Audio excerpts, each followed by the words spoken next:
Salut à tous, c'est Jonas et dans cette vidéo, on va voir s'il est intéressant d'acheter un Chromebook en 2023. Mais tout d'abord, je vais expliquer la différence entre un Chromebook et un PC portable sous Windows.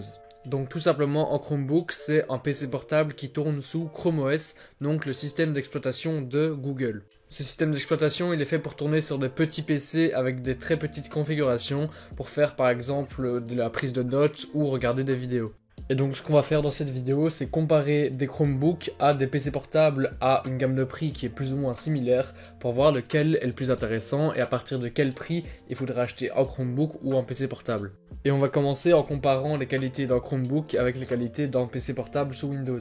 Premièrement, un Chromebook c'est abordable parce que la configuration n'est pas très chère et donc, puisqu'il n'y a pas besoin d'avoir une grosse configuration grâce au système d'exploitation, on peut avoir des PC qui sont vraiment pas chers. Aussi, c'est simple d'utilisation, donc si vous ne vous connaissez absolument pas dans l'informatique, vous pouvez prendre un Chromebook et savoir l'utiliser sans aucun problème. D'un autre côté, les PC portables sont plus performants en général, et Windows est un système d'exploitation qui offre plus d'options, par exemple au niveau du gaming ou au niveau des logiciels, ce qui n'est pas possible sur un Chromebook. Un PC portable aussi, c'est plus solide en règle générale par rapport à un Chromebook, puisque les Chromebooks sont faits en plastique et donc se plient plus ou moins facilement, ce qui pourrait être dangereux si vous le laissez tomber ou alors si vous le transportez dans un sac qui pourrait se plier.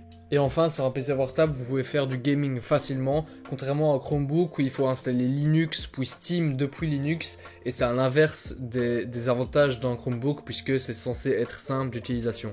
Par contre, il est vrai qu'un PC portable est en règle générale beaucoup plus lourd qu'un Chromebook. Donc de là, on pourrait se dire qu'un PC portable, c'est de toute façon plus intéressant qu'un Chromebook, mais comme j'ai dit, les Chromebooks, c'est pas très cher, et donc si vous avez un très petit budget pour l'école, par exemple, puisque les Chromebooks sont parfois obligatoires dans les écoles, je dirais qu'un Chromebook en dessous de 300€ peut être intéressant au niveau de ses performances et surtout au niveau de son prix. Donc vous pourrez avoir un écran qui n'est pas trop de mauvaise qualité, avec des performances grâce à Chrome OS qui sont correctes. Alors c'est vrai que vous ne pourrez pas faire du montage, de la 3D ou du gaming, mais en règle générale, si vous prenez un Chromebook, c'est pour faire de la prise de notes ou regarder des vidéos ou des petites tâches comme ça en bureautique. Sinon, je dirais qu'au-dessus de 300€, un PC portable est beaucoup plus intéressant au niveau de ses performances et de sa facilité d'accès à d'autres applications, comme par exemple, comme je l'ai dit, le montage, la 3D et le gaming. Mais si par exemple vous êtes obligé de prendre un Chromebook à cause de l'école ou de votre travail, eh bien je vous dirais de ne pas utiliser plus de 300€ car ça sera un peu du gaspillage parce que à partir de ce moment-là, vous pouvez prendre un PC portable qui aura plus ou moins les mêmes composants mais qui saura tourner Windows correctement et qui aura donc beaucoup plus d'accès à d'autres applications. Donc pour conclure là-dessus, si vous avez un budget inférieur à 300€, prenez un Chromebook et si vous avez un budget supérieur à 300€, prenez un PC portable qui tourne sous Windows. Et pour ne pas vous laisser comme ça juste avec cette règle des 300€, je vais vous montrer un Chromebook en dessous de 300€ et deux PC portables, un à 300€ et un aux alentours des 400€. Et on commence avec le Chromebook, choisis un Acer à 250€. Il n'a qu'un Pentium comme processeur, mais il a un écran 1080p, et aussi, comme je l'ai dit, un Pentium ça sera suffisant grâce à Chrome OS. Il a 128Go de stockage en eMMC, donc c'est pas le meilleur stockage, mais c'est ce qu'il y a sur la quasi-totalité des Chromebooks. Et aussi, il a 8Go de DDR4. Son écran est tactile et il est plutôt très grand puisqu'il fait 17 pouces,3 de large. On passe ensuite au premier PC portable, c'est le HP ProBook 645. Il coûte 315€ en état correct, mais il est très performant.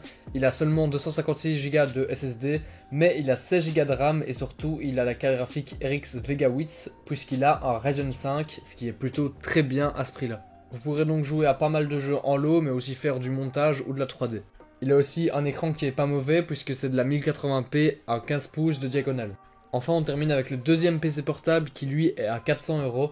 Il a un Ryzen 7 2700U, donc c'est un très bon processeur, qui lui a la RX Vega 10 en tant que carte graphique. Vous pourrez donc tourner un peu plus de jeux en low avec des meilleures performances. Il n'a en revanche que 8Go de DDR4, mais vous pourrez l'améliorer par vous-même en achetant un stick sur par exemple Alternate ou Amazon, c'est pas très cher, ça devrait coûter 30 à 40€.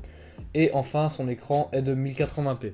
Voilà donc pour le Chromebook et les deux PC portables, n'hésitez pas à me dire ce que vous en pensez dans les commentaires et aussi à me donner votre avis sur les Chromebooks parce qu'il y a pas mal de gens qui s'en plaignent.